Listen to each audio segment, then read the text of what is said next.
Hi guys, in this video I'm gonna show you how to use panel options tool.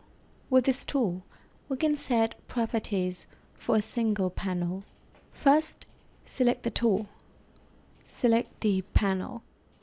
For example, change the thickness of the panel 20 for example, then hit enter key.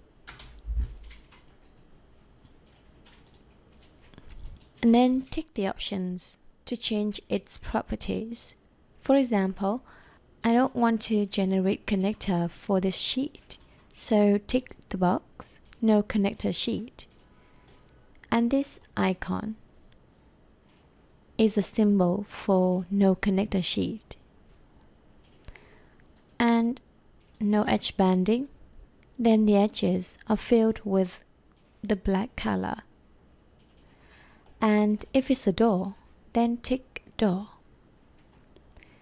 Next, outside first. Outside first is the priority of cutting.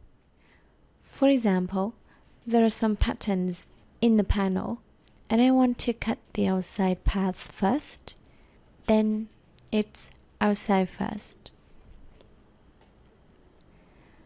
And the last one is make groove.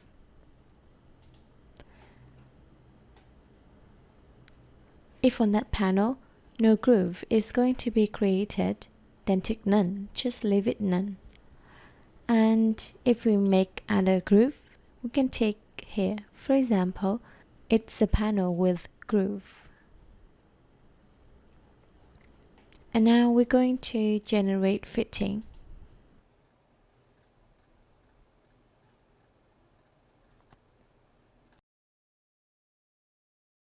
The software didn't generate fitting for that panel, that we take no connector sheet.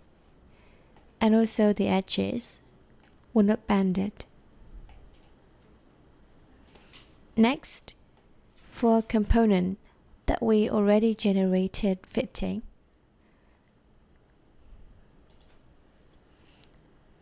select the tool and select the panel. For example, I take this panel, no connector sheet, but actually if the connectors have been created, then they're not going to be removed.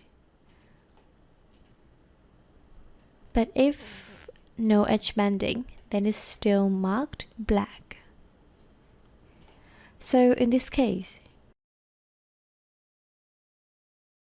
we're gonna turn off generate fitting and then regenerate fitting. Then it's gonna leave that panel with no connectors. So this is how we use panel options tool to change properties of the panels. For more tool instructions, see you in the next videos.